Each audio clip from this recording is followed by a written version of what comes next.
আচ্ছা, যদি আপনার সাথে এমন হয়, ধরুন বাইরে বসে মোবাইল টিপছেন, হঠাৎ কেউ আপনার হাত থেকে ফোনটা নিয়ে দৌড় দিল। ফোনে যদি লকও না থাকে, তাহলে আপনার ছবি, ভিডিও, মেসেজ সবকিছু চলে যেতে পারে চোরের হাতে।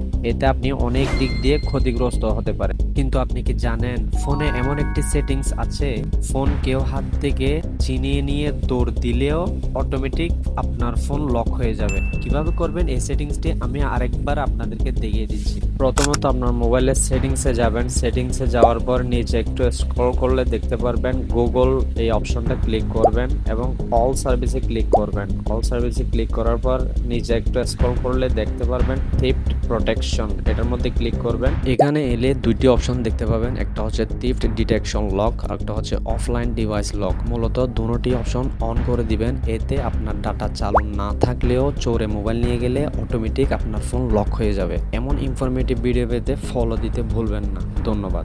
আচ্ছা, যদি আপনার সাথে এমন হয়, ধরুন বাইরে বসে মোবাইল টিপছেন, হঠাৎ কেউ আপনার হাত থেকে ফোনটা নিয়ে দৌড় দিল। ফোনে যদি লকও না থাকে, তাহলে আপনার ছবি, ভিডিও, মেসেজ সবকিছু চলে যেতে পারে চোরের হাতে। এতে আপনি অনেক দিক দিয়ে ক্ষতিগ্রস্ত হতে পারে। কিন্তু আপনি কি জানেন, ফোনে এমন একটি সেটিংস আছে, ফোন কেউ হাত থেকে ছিনিয়ে নিয়ে দৌড় দিলেও অটোমেটিক আপনার ফোন লক হয়ে যাবে। কিভাবে করবেন এই সেটিংসটি আমি আরেকবার আপনাদেরকে দেখিয়ে দিচ্ছি। প্রথমত আপনার মোবাইলের সেটিংসে যাবেন। সেটিংসে যাওয়ার পর নিচে একটু স্ক্রল করলে দেখতে পারবেন গুগল, এই অপশনটা ক্লিক করবেন এবং অল সার্ভিসে ক্লিক করবেন। অল সার্ভিসে ক্লিক করার পর নিচে একটু স্ক্রল করলে দেখতে পারবেন থিফট প্রোটেকশন, এটার মধ্যে ক্লিক করবেন। এখানে এলে দুইটি অপশন দেখতে পাবেন, একটা হচ্ছে থিফট ডিটেকশন লক আর একটা হচ্ছে অফলাইন ডিভাইস লক। মূলত দুটি অপশন অন করে দিবেন। এতে আপনার ডাটা চালু না থাকলেও চোরে মোবাইল নিয়ে গেলে অটোমেটিক আপনার ফোন লক হয়ে যাবে। এমন ইনফরমেটিভ ভিডিও পেতে ফলো দিতে ভুলবেন না।